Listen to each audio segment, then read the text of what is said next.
Salut Tildé, c'est Caroline Bouillet.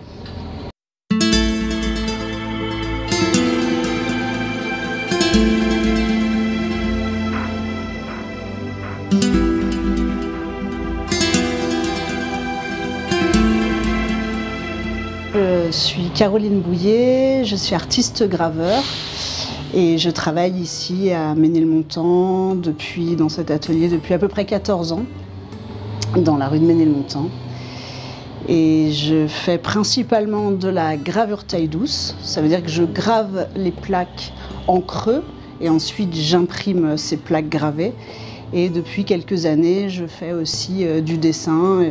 C'est un mélange entre la gravure et le dessin, un aller-retour, un va-et-vient permanent entre les deux techniques. Quand j'étais petite, je voulais être archéologue. Alors ça, c'est quand j'étais en primaire. Après en fait, j'ai assez vite voulu faire un métier artistique à base de dessin.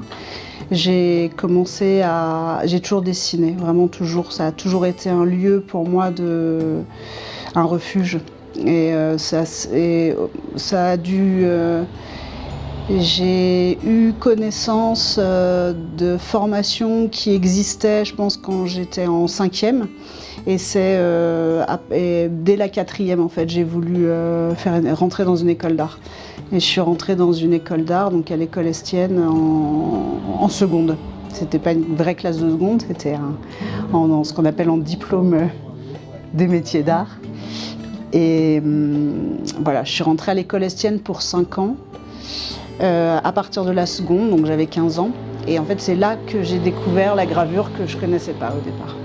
Pour créer, j'ai besoin d'avoir des plages très longues de temps, donc des heures, des journées, des semaines en fait. Et c'est comme ça que ça va être où je vais être le plus à l'aise pour travailler. Alors je peux écouter, ça va varier en fait. Ça, je peux écouter de la musique. La musique, ça va plutôt être le soir ou la nuit.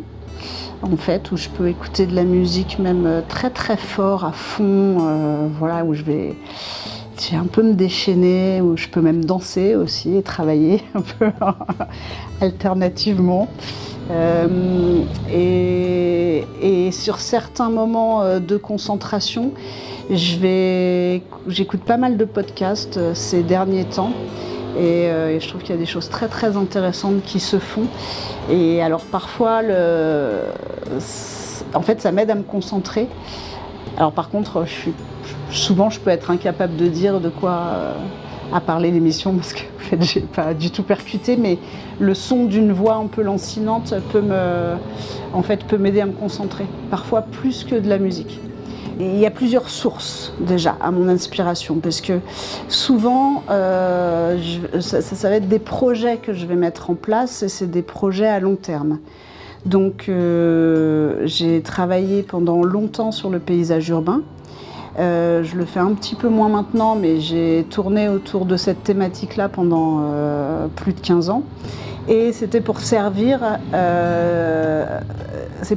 projet. Donc j'ai commencé en 2005 dans la zone du 13e arrondissement où j'ai travaillé sur la métamorphose de la ville et du paysage. Et c'était un prétexte plutôt à parler de la mémoire et de la mémoire du territoire et d'une mémoire contemporaine qui se transformait en permanence, qui se réinventait en permanence.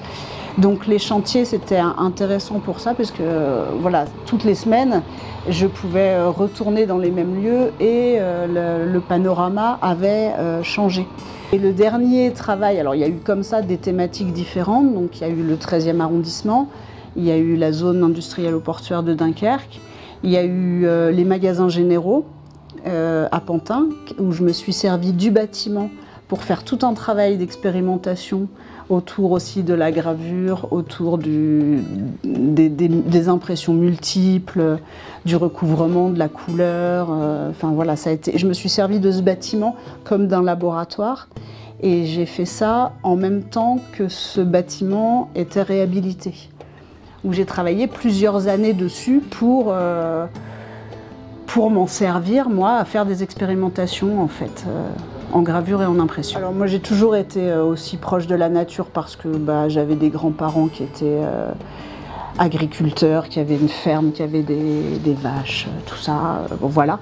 J'ai toujours un peu quand même, pas mes parents, mais au niveau plus de mes grands-parents. J'ai quand même eu un peu les pieds là-dedans petite. Et donc toute mon enfance, il y a eu ce lien avec la campagne. Et puis après, moi j'habitais en banlieue parisienne, mais assez loin en banlieue. Et on habitait dans un quartier qui était de l'autre côté d'une forêt. Donc quoi que je fasse, de toute façon, pour aller à l'école ou pour aller en centre-ville, n'importe quoi, il fallait que je traverse cette forêt. Donc ce rapport à la nature et plus particulièrement à la forêt, il est là depuis longtemps. Et il y a une dizaine d'années, j'ai décidé d'aller marcher sur les chemins de Saint-Jacques-de-Compostelle, donc toute seule avec mon sac à dos pendant 5 jours. Voilà, ça a été un truc que j'ai décidé. Et j'ai pris un carnet de croquis et j'ai vraiment dessiné pendant ce trajet. Et en fait, cette envie de partir marcher comme ça, seule, en fait, voilà, je l'ai réactivé à ce moment-là, enfin, je l'ai activé à ce moment-là, et tout en dessinant en permanence. Donc en fait, depuis une dizaine d'années, j'ai des carnets de croquis que je remplis et où en fait je fais du relevé en réalité sur le paysage, sur la nature. Et il y a quelques années, c'est quand même assez récent, il y a 3 ans, quand j'ai eu la chance d'avoir un deuxième atelier, un peu avec plus d'espace qu'ici à Ménilmontant. Voilà, j'ai pu enfin, chose que j'attendais un peu depuis longtemps, sortir tous ces carnets de croquis avec ces références de nature et puis commencer à faire un travail par rapport à ça. Quand je crée, je me sens en fait exactement à l'endroit où je dois être. Ça fait plus de 20 ans que je participe aux Portes Ouvertes et j'y participe bien sûr cette année avec les AAB et dans mon atelier ici au 70 rue de Ménilmontant.